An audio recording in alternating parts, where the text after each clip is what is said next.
총선을 한 달 반가량 앞두고 여야 모두 공천 작업이 한창인데요. 특히 민주당이 시끄럽습니다.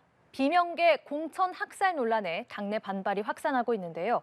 자세한 소식 국회 취재기자 연결해 알아봅니다. 정다혜 기자.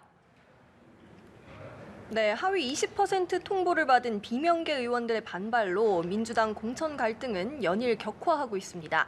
비명 횡사, 친명 횡재란 말이 나오고 또 이재명 대표 사퇴 요구까지 제기되고 있는 상황인데요.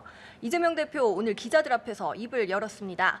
이 대표는 불평이 생기는 건 당연한 일이라며 시스템에 따라 합리적인 기준으로 경쟁력 있는 후보를 골라내고 있다고 밝혔습니다.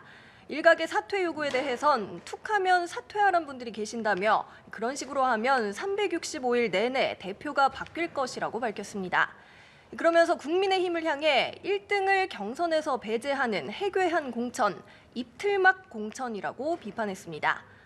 앞서 오늘 권노갑 상임고문 등 당 원로들은 잘못된 것을 바로잡고 국민께 사과해야 한다며 이재명 대표가 책임지는 모습을 보여야 한다고 촉구했습니다.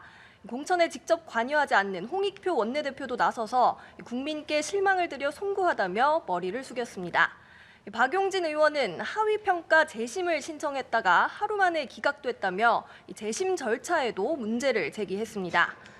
이런 가운데 민주당은 조금 전 5차 심사 결과를 발표했습니다. 특히 민주당이 현역 의원으로 있는 마포갑, 동작을, 의정부을, 광명을 등 4곳을 전략지역으로 선정됐습니다. 이곳 현역 의원이 사실상 컷오프된 것이어서 해당 의원들의 반발이 예상되는 등 전략공천이 새로운 갈등 변수로 대두됐습니다. 앞서 안규백 전략공관위원장은 추미애 전 법무부 장관, 전현희 전 국민권익위원장, 또 이현주 전 의원을 여전사 3인방이라고 칭하며 수도권 전략공천 의향을 드러냈습니다.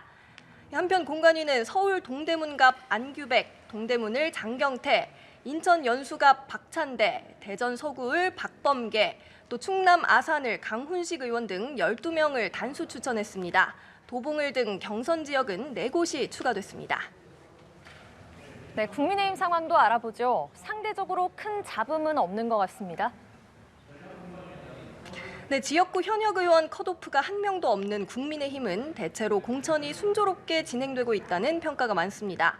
다만 대부분 지역구를 경선에 붙이는 등 잡음을 최소화하는 데 집중하다 보니 쇄신이 없다는 지적도 있는데요.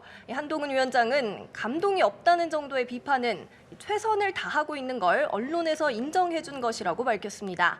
그러면서 민주당을 겨냥해 이재명 대표의 사심 가득 찬 대장동식 공천과 명백하게 비교된다고 주장했습니다. 이런 가운데 공관위는 김현아 전 의원에 대한 경기 고양정 단수 추천을 다시 검토하기로 했습니다. 당은 정치자금법 위반 수사 상황 등에 대한 재논의 요구가 있었다면서 단수 추천 의결을 보류했습니다. 또 텃밭 중 하나인 서울 서초을의 경우 지역구 재배치를 고심 중입니다. 당은 민주당 홍익표 원내대표가 출마하기 때문에 유리한 지역으로 보기 어렵다면서 여러 고민을 해보겠다고 전했습니다. 하위 10% 윤곽도 조금씩 드러나는 가운데 컷오프 이후 마찰이 불가피할 거란 전망도 나옵니다. 한편 강승규 전 대통령실 시민사회 수석과 경쟁하는 4선 홍문표 의원은 경선을 포기하겠다고 밝혔습니다. 지금까지 국회에서 전해드렸습니다.